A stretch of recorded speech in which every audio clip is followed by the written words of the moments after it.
차트에서 복잡하게 켜놓지 않고 차트를 분석하죠. 많은 기법들은 그저 보조로 작용할 뿐이지 정말 중요한 것은 캔들을 보는 것이라고 설명드렸죠.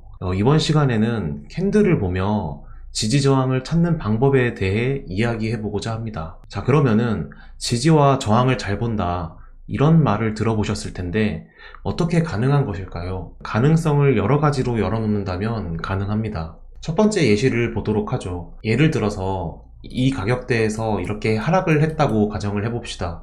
그럼 여기서 이제 반등을 할 수 있을지 아니면 추가 하락을 봐야 될지 이런 것들을 판단하는 시장이라고 볼 수 있습니다. 그러면 이 구간에서 반등을 하게 된다면 어디가 저항일지, 그리고 내려가게 된다면 어디가 지지일지, 이제 이런 것들을 잘 찾는 게 분석 기법을 활용하는 이유겠죠. 그럼 여기서 어떻게 매물대를 찾을 수 있나, 이런 이야기를 해볼 건데, 우선 첫 번째로 여기서 만약에 급락을 보여주고 나서 반등을 보여준다면 우리는 이 직전에서 매물대를 찾을 수 있습니다. 저항을 받는 곳을 찾으려고 하는 것이니까 저항선을 찾는다, 이렇게 얘기하면 되겠죠.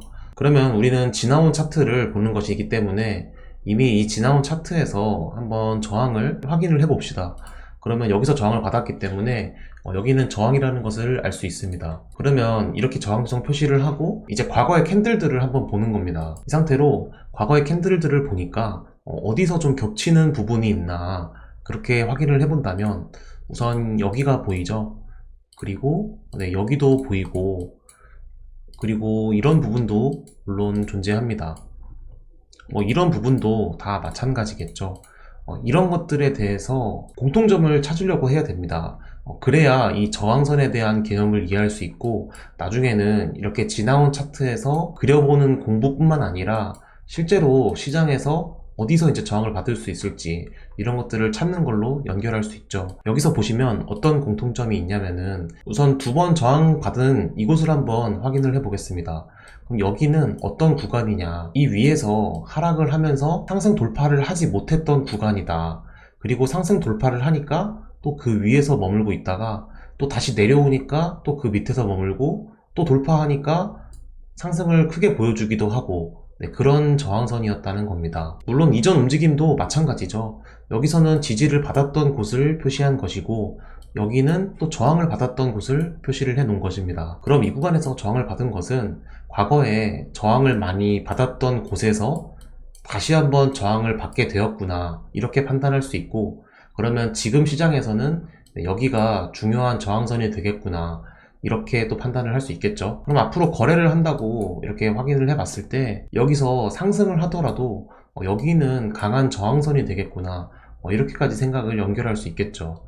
그러면 여기서는 여기를 돌파하지 않는 이상 계속 하락 가능성을 열어둘 수 있겠구나, 여기서 어떤 지지를 만드는지는 논외로 하고, 우선 저항선만 봤을 때는 여기서 돌파를 못한다면 계속 하락 가능성, 그리고 하락 추세로 볼 수 있겠구나, 이렇게 생각을 연결할 수 있습니다. 그래서 지금 보신 것처럼 이 구간에서 저항을 받는 곳을 찾으려고 할 때 과거에서 어디서 저항을 주로 받았는지, 이런 것들을 중점으로 찾아보면 됩니다. 그럼 첫 번째로 가장 먼저 볼 수 있는 저항은 여기였을 테고, 그리고 그 두 번째로 아까 확인했던 구간은 여기입니다. 그리고 세 번째로는 여기가 될 수 있고, 네 번째, 그리고 다섯 번째, 이렇게 오랫동안 저항을 받은 곳이다 보니까 여기를 강한 하락 돌파를 했을 때 다시 상승할 때 저항을 첫 번째로 받을 수 있는 곳이 여기였다. 그래서 분석을 좀 하는 분들이라면 이 정도의 저항선 정도는 충분히 예측할 수 있고, 이렇게 저항을 잘 맞추는 사람들이 간간히 보이기도 합니다. 그렇다면 만약에 여기뿐만 아니라 한 번 더 상승을 할 수 있었던 힘이 있었다, 그러면 어디를 저항선으로 보는 게 좋을까요? 그럼 그 다음 저항을 많이 받았던 구간을 확인하면 되겠죠. 이 정도는 어떤 구간인지 다시 한번 살펴봅시다. 과거의 움직임을 보니까 저항받은 구간, 여기서 저항을 많이 받았죠. 돌파를 쉽게 하지 못했고, 여기서는 정확히 저항을 받고, 여기서도 저항을 받으면서 결국 하락을 했습니다. 또 과거로 돌아가 보니까 여기도 마찬가지죠. 저항을 또 받다가 지지에 성공하니까 이제 상승 돌파를 하면서 이 구간에서 머무르게 되었습니다. 마찬가지로 이 직전 구간도 역시나 여기서도 저항을 많이 받고 계속 상승을 시도해도 여기를 넘지 못하고 계속 바닥을 확인하는 그런 모습만 만들고 있었죠. 그래서 이렇게 매물대에 따른다면, 여기를 만약에 돌파했다면 그 다음 우리가 저항으로 확인할 수 있는 구간은 여기였다, 이렇게 판단할 수 있죠. 그래서 제 과거에 이 트레이딩뷰 활동 때 그 분석들을 보시면은 보통 두 가지 저항선이나 지지선으로 저는 항상 설정을 하고 있는데, 그럼 지금 분석 같은 경우는 여기를 첫 번째 저항선으로 설정할 수 있죠. 그래서 이렇게 1차 저항선이라고 표시를 하고, 그 다음 저항선을 이렇게 2차 저항선으로 표시를 합니다. 그럼 이런 시장에서는 이제 어떻게 이것을 활용할 수 있냐? 일단 급락을 많이 보여줬고 중요한 지지 구간이었던 곳을 하락 돌파한 상황이었기 때문에 반등을 하더라도 추가 하락 가능성이 있겠구나를 열어두면서 숏포지션 전략을 세울 수 있겠죠. 그러면 첫 번째로 이 구간에서 내가 들어가 볼 수 있겠구나, 이렇게 전략을 세울 수 있으며, 만약에 한 번 더 상승을 했다면 2차 저항선까지 열어두고 여기서 두 번째 진입을 계획할 수 있었습니다. 마찬가지로 지지선을 찾는 것도 이렇게 저항선을 본 거에 반대로 하시면 됩니다.